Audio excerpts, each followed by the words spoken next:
ಇಡೀ ಕರ್ನಾಟಕ ರಾಜ್ಯದ ಎಲ್ಲ ಗ್ರಾಮೀಣ ಜನತೆಗೆ ರಾಜ್ಯ ಸರ್ಕಾರದಿಂದ ಗುಡ್ ನ್ಯೂಸ್. ಗ್ರಾಮೀಣ ಪ್ರದೇಶಗಳಲ್ಲಿ ಮನೆ ಅಥವಾ ಜಾಗ ಅಥವಾ ಪ್ಲಾಟ್ ಹೀಗೆ ಖರೀದಿ ಮಾಡಿದರೆ ಅಥವಾ ಈಗಾಗಲೇ ಆಸ್ತಿ ಇದ್ದರೆ ಅಂತಹ ಆಸ್ತಿಗಳಿಗೆ ಈ ಸ್ವತ್ತು ತಂತ್ರಾಂಶದಲ್ಲಿ ನೋಂದಣಿ ಮಾಡಿಕೊಳ್ಳಲು ರಾಜ್ಯ ಗ್ರಾಮೀಣ ಅಭಿವೃದ್ಧಿ ಮತ್ತು ಪಂಚಾಯತ್ ರಾಜ್ ಇಲಾಖೆಯಿಂದ ಅಧಿಕೃತವಾಗಿ ಆದೇಶ ಜಾರಿಗೊಳಿಸಲಾಗಿದೆ. ಅಂದರೆ ಗ್ರಾಮ ಪಂಚಾಯಿತಿ ವ್ಯಾಪ್ತಿಯಲ್ಲಿ ಅನಧಿಕೃತವಾಗಿ ಇರುವ ಮನೆ ಅಥವಾ ಪ್ಲಾಟ್ ಅಥವಾ ಜಾಗ ಅಥವಾ ಹೀಗೆ ಯಾವುದೇ ನಿವೇಶನವನ್ನು ಈ ಸ್ವತ್ತು ತಂತ್ರಾಂಶದಲ್ಲಿ ನೋಂದಣಿ ಮಾಡಿಕೊಳ್ಳುವ ಮೂಲಕ ಶಾಶ್ವತ ಆಸ್ತಿಯ ಮಾಲೀಕತ್ವವನ್ನು ಪಡೆಯಬಹುದಾಗಿದೆ. ಹೀಗೆ ಈ ಸ್ವತ್ತು ತಂತ್ರಾಂಶದಲ್ಲಿ ನಿಮ್ಮ ಆಸ್ತಿಯನ್ನು ನೋಂದಣಿ ಮಾಡಿಕೊಳ್ಳುವ ಮೂಲಕ ನಿಮ್ಮ ಆಸ್ತಿಯ ಶಾಶ್ವತ ಮಾಲೀಕತ್ವ ಹೊಂದುವುದರ ಜೊತೆಗೆ ಮನೆ ಮೇಲೆ ಯಾವುದೇ ಬ್ಯಾಂಕ್ನಲ್ಲಿ ಸಾಲ ಸೌಲಭ್ಯವನ್ನು ಪಡೆದುಕೊಳ್ಳಬಹುದು ಅಥವಾ ಫ್ಲ್ಯಾಟ್ ಮೇಲೆ ಯಾವುದೇ ಬ್ಯಾಂಕ್ಗಳಲ್ಲಿ ಮನೆ ನಿರ್ಮಾಣಕ್ಕಾಗಿ ಸಾಲ ಸೌಲಭ್ಯವನ್ನು ಸಹ ಪಡೆದುಕೊಳ್ಳಬಹುದು. ಈ ರೀತಿಯಾಗಿ ಈ ಸ್ವತ್ತು ತಂತ್ರಾಂಶದಲ್ಲಿ ನೋಂದಣಿ ಮಾಡಿಕೊಳ್ಳುವ ಮೂಲಕ ನಿಮಗೆ ಪ್ರಾಪರ್ಟಿ ಐಡಿ ನೀಡಲಾಗುತ್ತದೆ, ಅಂದರೆ ಆಸ್ತಿ ಸಂಖ್ಯೆ ನೀಡಲಾಗುತ್ತದೆ.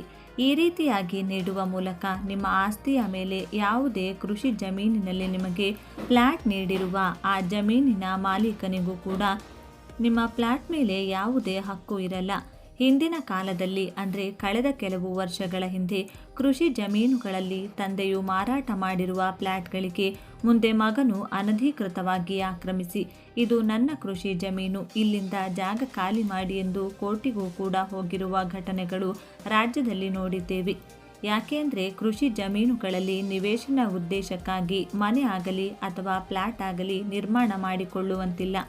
ಒಂದು ವೇಳೆ ನಿವೇಶನ ಉದ್ದೇಶಕ್ಕಾಗಿ ಬಳಕೆ ಮಾಡುವುದಾದರೆ ಕೃಷಿ ಜಮೀನನ್ನು ಭೂ ಪರಿವರ್ತನೆ ಮಾಡಿ ಎನ್ಎ ಮಾಡಿಸಬೇಕು, ಅಂದರೆ ಕೃಷಿಯೇತರ ಭೂಮಿಯನ್ನು ಪರಿವರ್ತಿಸಬೇಕು. ಅಂದಾಗ ಮಾತ್ರ ಅದು ವಾಸಕ್ಕೆ ಅರ್ಹವಾಗುತ್ತದೆ. ನಂತರ ಫ್ಲ್ಯಾಟ್ ಅಥವಾ ನಿವೇಶನ ಅಥವಾ ಜಾಗ ಮಾರಾಟ ಮಾಡಬಹುದು. ಆದರೆ ಹಿಂದಿನ ಕಾಲದಲ್ಲಿ ತಂದೆ ಮಾರಾಟ ಮಾಡಿರುವ ಕೃಷಿ ಜಮೀನುಗಳಲ್ಲಿ ಫ್ಲ್ಯಾಟ್ ಖರೀದಿಸಿದವರಿಗೆ ಈಗಿನ ಅವರ ಮಕ್ಕಳು ಬೆದರಿಕೆ ಹಾಕುವ ಮೂಲಕ ಹಣ ವಸೂಲಿ ಮಾಡುವುದು ಹಾಗೂ ಫ್ಲ್ಯಾಟ್ ಹಿಂಪಡೆಯುವುದು ಇನ್ನೂ ಇತರೆ ದುಷ್ಕೃತ್ಯಗಳು ರಾಜ್ಯದಲ್ಲಿ ಬೆಳಕಿಗೆ ಬಂದಿವೆ. ಇಂತಹ ಎಲ್ಲ ಸಮಸ್ಯೆಗಳನ್ನು ಗಮನಿಸಿದ ರಾಜ್ಯ ಕಂದಾಯ ಇಲಾಖೆ ಹಾಗೂ ಕರ್ನಾಟಕ ರಾಜ್ಯ ಗ್ರಾಮೀಣಾಭಿವೃದ್ಧಿ ಮತ್ತು ಪಂಚಾಯತ್ ರಾಜ್ ಇಲಾಖೆಯು ಗ್ರಾಮ ಪ್ರದೇಶಗಳಲ್ಲಿ ಇರುವ ಗ್ರಾಮ ಪಂಚಾಯಿತಿ ವ್ಯಾಪ್ತಿಯಲ್ಲಿ ಬರುವ ಹಳ್ಳಿಗಳಲ್ಲಿರುವ ಮನೆ, ಫ್ಲ್ಯಾಟ್ ಅಥವಾ ಜಾಗಗಳಿಗೆ ಈ ಸ್ವತ್ತು ತಂತ್ರಾಂಶದಲ್ಲಿ ನೋಂದಣಿ ಮಾಡಿಕೊಳ್ಳುವ ಮೂಲಕ ಆಸ್ತಿಯ ಶಾಶ್ವತ ಮಾಲೀಕರಾಗಲು ರಾಜ್ಯ ಸರ್ಕಾರದಿಂದ ನಮೂನೆ 9 ಹಾಗೂ 11A ನೀಡಲು ರಾಜ್ಯದ ಎಲ್ಲ ಗ್ರಾಮ ಪಂಚಾಯಿತಿಗಳಿಗೆ ಅಧಿಕೃತವಾಗಿ ಆದೇಶ ಪತ್ರವನ್ನು ಜಾರಿ ಮಾಡಲಾಗಿದೆ. ಈ ವಿಡಿಯೋದಲ್ಲಿ ಆದೇಶ ಪತ್ರದಲ್ಲೇನಿದೆ ಮತ್ತು ಗ್ರಾಮ ಪಂಚಾಯಿತಿ ವ್ಯಾಪ್ತಿಯಲ್ಲಿ ಬರುವ ಫ್ಲ್ಯಾಟ್ ಅಥವಾ ಮನೆ ಅಥವಾ ಜಾಗ ಇದ್ದವರು ತಮ್ಮ ಆಸ್ತಿಯನ್ನು ಈ ಸ್ವತ್ತು ತಂತ್ರಾಂಶದಲ್ಲಿ ನೋಂದಣಿ ಹೇಗೆ ಮಾಡಿಕೊಳ್ಳಬೇಕು, ಈ ಎಲ್ಲ ಸಂಪೂರ್ಣ ಮಾಹಿತಿಯನ್ನು ಈ ವಿಡಿಯೋದಲ್ಲಿ ನೀಡಲಾಗಿದ್ದು, ವಿಡಿಯೋವನ್ನು ಲೈಕ್ ಮಾಡಿ ಹಾಗೂ ಕೊನೆವರೆಗೂ ನೋಡಿ. ಗ್ರಾಮ ಪಂಚಾಯಿತಿ ವ್ಯಾಪ್ತಿಯಲ್ಲಿನ ಆಸ್ತಿಗಳಿಗೆ ಕರ್ನಾಟಕ ಭೂ ಕಂದಾಯ ಅಧಿನಿಯಮ 1964ರ ಪ್ರಕರಣ 94C, 94CC ಹಾಗೂ 94D ಅಡಿಯಲ್ಲಿ ನಿವೇಶನ ಮತ್ತು ಮನೆ ನೀಡುವ ಆಸ್ತಿಗಳಿಗೆ ಈ ಸ್ವತ್ತು ತಂತ್ರಾಂಶದ ಮೂಲಕ ನಮೂನೆ 9 ಮತ್ತು 11A ನೀಡಲು ಕೈಗೊಳ್ಳಬೇಕಾದ ಪ್ರಕ್ರಿಯೆಗಳ ಬಗ್ಗೆ ಉಲ್ಲೇಖ 1ರಲ್ಲಿ ಸರ್ಕಾರದಿಂದ ಆದೇಶ ಹೊರಡಿಸಲಾಗಿರುತ್ತದೆ. ಕರ್ನಾಟಕ ಭೂ ಕಂದಾಯ ಅಧಿನಿಯಮ 1964ರ ಪ್ರಕರಣ 94D ಅಡಿಯಲ್ಲಿ ಕಂದಾಯ ಇಲಾಖೆಯಿಂದ ವಿತರಣೆ ಮಾಡಲಾದ ಹಕ್ಕುಪತ್ರಗಳಿಗೆ ಸಂಬಂಧಿಸಿದಂತೆ ಗ್ರಾಮ ಪಂಚಾಯಿತಿಗಳಲ್ಲಿ ಉಂಟಾದ ಗೊಂದಲಗಳಿಗೆ ಉಲ್ಲೇಖ 2ರಲ್ಲಿ ನಡೆದ ಸಭೆಯಲ್ಲಿ ತೀರ್ಮಾನ ತೆಗೆದುಕೊಳ್ಳಲಾಗಿದೆ. ಸದರಿ ಸಭೆಯ ನಡವಳಿಯಂತೆ ಈ ಕೆಳಕಂಡಂತೆ ಕ್ರಮ ವಹಿಸಲು ತಿಳಿಸಿದೆ. ಕಂದಾಯ ಇಲಾಖೆಯ ತಂತ್ರಾಂಶದ ಮೂಲಕ ತಹಶೀಲ್ದಾರರಿಂದ ಸ್ವೀಕರಿಸಲಾದ ಹಕ್ಕುಪತ್ರಗಳಲ್ಲಿ ತಪ್ಪಾದ ಅಥವಾ ಅಪೂರ್ಣ ಮಾಹಿತಿ ಇದ್ದಲ್ಲಿ ಅಂತಹ ಹಕ್ಕುಪತ್ರಗಳಿಗೆ ಈ ಸ್ವತ್ತು ತಂತ್ರಾಂಶದಲ್ಲಿ PID ತಯಾರಿಸಿದ ಈ ಸ್ವತ್ತು ತಂತ್ರಾಂಶದಲ್ಲಿ ತಿರಸ್ಕರಿಸುವುದು. ತಪ್ಪಾದ ಅಥವಾ ಅಪೂರ್ಣ ಮಾಹಿತಿಯುಳ್ಳ ಹಕ್ಕುಪತ್ರಗಳಿಗೆ ಗ್ರಾಮ ಪಂಚಾಯಿತಿಗಳಲ್ಲಿ ಈಗಾಗಲೇ PIDಗಳನ್ನು ತ್ಯಜಿಸಿರುವ ಸಂದರ್ಭಗಳಿದ್ದಲ್ಲಿ XML ಫೈಲ್ಗಳನ್ನು ರಿಜೆಕ್ಟ್ ಮಾಡುವುದು. ಈಗಾಗಲೇ ಒಂದು ವೇಳೆ ನೋಟಿಸ್ ಸೃಜಿಸಿ 15 ದಿನಗಳ ಮ್ಯೂಟೇಷನ್ ಅವಧಿಯಲ್ಲಿದ್ದಲ್ಲಿ ಅಂತಹ PIDಗಳನ್ನು ಅನುಮೋದಿಸದೆ ಫಲಾನುಭವಿಗಳ ಮಾಹಿತಿಯನ್ನು ತಹಶೀಲ್ದಾರರಿಗೆ ಹಾಗೂ ಕಾರ್ಯನಿರ್ವಾಹಕ ಅಧಿಕಾರಿಗಳಿಗೆ ಮುಂದಿನ ಸೂಕ್ತ ಕ್ರಮಕ್ಕಾಗಿ ಸಲ್ಲಿಸುವುದು.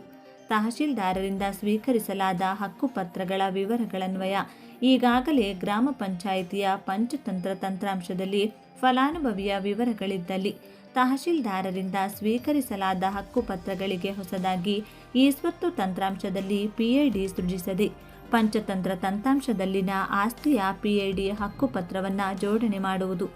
ಈ ಪ್ರಕರಣದಲ್ಲಿ ನೋಂದಣಿಯ ಅಗತ್ಯ ಇರುವುದಿಲ್ಲ. ಪಂಚತಂತ್ರ ತಂತ್ರಾಂಶದಲ್ಲಿನ ಮಾಹಿತಿಗೆ ಹಕ್ಕುಪತ್ರವನ್ನು ಜೋಡಣೆ ಮಾಡದೆಯೇ ಹಕ್ಕುಪತ್ರಗಳಿಗೆ ಹೊಸದಾಗಿ ಈ ಸ್ವತ್ತು ತಂತ್ರಾಂಶದಲ್ಲಿ ಪಿಐಡಿ ಸೃಜಿಸಲಾಗಿದ್ದರೆ ಪಂಚತಂತ್ರದಲ್ಲಿನ ಹಳೆಯ ಪಿಐಡಿಯನ್ನು ನಿಷ್ಕ್ರಿಯಗೊಳಿಸುವುದು.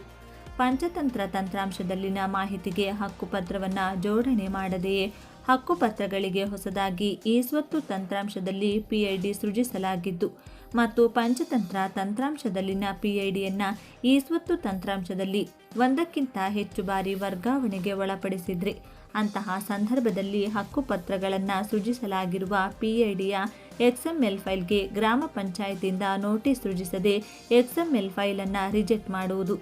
ಒಂದು ವೇಳೆ ನೋಟಿಸ್ ಸೃಜಿಸಿ 15 ದಿನಗಳ ಮ್ಯೂಟೇಷನ್ ಅವಧಿಯಲ್ಲಿದ್ದರೆ ಅಂತಹ ಪಿಐಡಿಗಳನ್ನು ಅನುಮೋದಿಸದೆ ಫಲಾನುಭವಿಗಳ ಮಾಹಿತಿಯನ್ನು ತಹಶೀಲ್ದಾರರಿಗೆ ಮುಂದಿನ ಸೂಕ್ತ ತಿದ್ದುಪಡಿಗೆ ವರ್ಗಾಯಿಸುವುದು. ಕರ್ನಾಟಕ ಭೂ ಕಂದಾಯ ಅಧಿನಿಯಮ 1964ರ ಪ್ರಕರಣ 94D ಅಡಿಯಲ್ಲಿ ವಾಸದ ಮನೆಗಳಿಗೆ ಹಾಗೂ ಹೊಂದಿಕೊಂಡಿರುವ ಜಾಗಗಳಿಗೆ ಹಕ್ಕುಪತ್ರಗಳನ್ನು ವಿತರಣೆ ಮಾಡಲಾಗಿರುತ್ತದೆ. ಪ್ರಸ್ತುತ ವಿತರಣೆ ಮಾಡಲಾಗಿರುವ ಹಕ್ಕುಪತ್ರಗಳಲ್ಲಿ ನಿವೇಶನದ ಮಾಹಿತಿ ಮಾತ್ರ ಲಭ್ಯವಿರುವುದರಿಂದ ಕಾವೇರಿ ತಂತ್ರಾಂಶದಿಂದ ಗ್ರಾಮ ಪಂಚಾಯಿತಿಗಳು ಫಲಾನುಭವಿ ಹೆಸರಿಗೆ ಸ್ವೀಕರಿಸುವ XML ಫೈಲ್ಗಳನ್ನು ಮ್ಯೂಟೇಷನ್ ಪ್ರಕ್ರಿಯೆಗೆ ಒಳಪಡಿಸಿ ಪಂಚಾಯಿತಿ ಅಭಿವೃದ್ಧಿ ಅಧಿಕಾರಿಯು 15 ದಿನಗಳ ನೋಟಿಸ್ ಅವಧಿಯಲ್ಲಿ ಹಕ್ಕುಪತ್ರಗಳಲ್ಲಿನ ವಿವರಗಳಿಗನುಗುಣವಾಗಿ ಮನೆಗಳ ಸ್ತರ ಪರಿಶೀಲನೆ ಮಾಡಿ ಕಟ್ಟಡಕ್ಕೆ ಸಂಬಂಧಿಸಿದ ಮಾಹಿತಿಯನ್ನು ಮಹಜರಿನೊಂದಿಗೆ ಲಿಖಿತವಾಗಿ ಫಲಾನುಭವಿಯಿಂದ ಪಡೆದು ಫಲಾನುಭವಿಯ ಹೆಸರನ್ನು ಈ ಸ್ವತ್ತು ತಂತ್ರಾಂಶದಲ್ಲಿ ಅನುಮೋದನೆ ಮಾಡಿದ ನಂತರ ಪುನಃ ಮ್ಯಾನ್ಯುಯಲ್ ಮ್ಯೂಟೇಷನ್ ಮಾಡುವ ಮೂಲಕ ನಿವೇಶನದ ವಿವರದೊಂದಿಗೆ ಕಟ್ಟಡದ ಮಾಹಿತಿಯನ್ನು ತಂತ್ರಾಂಶದಲ್ಲಿ ಇಂದೀಕರಿಸುವ ಮೂಲಕ ಫಲಾನುಭವಿಯ ಹೆಸರಿಗೆ ನಮೂನೆಗಳ ವಿತರಣೆಗೆ ಕ್ರಮ ವಹಿಸುವುದು. ಹಕ್ಕುಪತ್ರಗಳ ಷರತ್ತುಗಳನ್ವಯ ಫಲಾನುಭವಿಗಳು ಪಡೆದ ಆಸ್ತಿಯನ್ನು 15 ವರ್ಷಗಳ ಅವಧಿಯವರೆಗೆ ಪರಭಾರೆ ಮಾಡದ ಅಂಶವನ್ನು ಈ ಸ್ವತ್ತು ತಂತ್ರಾಂಶದ ಹಕ್ಕುಗಳು ಮತ್ತು ಋಣಗಳು ಕಾಲಂನಲ್ಲಿ ಸ್ವಯಂಚಾಲಿತವಾಗಿ ದಾಖಲಿಸಿರುವುದನ್ನು ಹಾಗೂ ಈ ಸ್ವತ್ತು ನಮೂನೆಗಳಲ್ಲಿ ದಾಖಲಾಗಿರುವುದರ ಬಗ್ಗೆ ಪಂಚಾಯಿತಿ ಅಭಿವೃದ್ಧಿ ಅಧಿಕಾರಿಯು ದೃಢೀಕರಿಸಿಕೊಳ್ಳುವುದು. ಪರಿಶಿಷ್ಟ ಜಾತಿ ಅಥವಾ ಪರಿಶಿಷ್ಟ ಪಂಗಡಗಳಿಗೆ ಸೇರಿದ ಕಟ್ಟಡ ಅಥವಾ ನಿವೇಶನ PTCL ವ್ಯಾಪ್ತಿಗೆ ಒಳಪಡುವುದರಿಂದ PTCL ಕಾಯ್ದೆಯಂತೆ ಕ್ರಮ ವಹಿಸುವುದು. ಮೇಲ್ಕಂಡ ಎಲ್ಲ ಸೂಚನೆಗಳನ್ನು ಕಟ್ಟುನಿಟ್ಟಾಗಿ ಪಾಲಿಸುವಂತೆ ಎಲ್ಲ ಜಿಲ್ಲಾ ಪಂಚಾಯಿತಿಯ ಮುಖ್ಯ ಕಾರ್ಯನಿರ್ವಾಹಕ ಅಧಿಕಾರಿಗಳು, ಉಪ ಕಾರ್ಯದರ್ಶಿ ಹಾಗೂ ಜಿಲ್ಲಾ ಪಂಚಾಯಿತಿಯ ಇತರ ಎಲ್ಲ ಅಧಿಕಾರಿಗಳು, ಎಲ್ಲ ತಾಲೂಕು ಪಂಚಾಯಿತಿ ಕಾರ್ಯನಿರ್ವಾಹಕ ಅಧಿಕಾರಿಗಳು ಮತ್ತು ಸಹಾಯಕ ನಿರ್ದೇಶಕರುಗಳು, ಗ್ರಾಮ ಪಂಚಾಯಿತಿಗಳ ಪಂಚಾಯತ್ ಅಭಿವೃದ್ಧಿ ಅಧಿಕಾರಿಗಳು, ಗ್ರಾಮ ಪಂಚಾಯತ್ ಕಾರ್ಯದರ್ಶಿಗಳು ಹಾಗೂ ದ್ವಿತೀಯ ದರ್ಜೆ ಲೆಕ್ಕ ಸಹಾಯಕರುಗಳಿಗೆ ಸೂಚಿಸಿದೆ.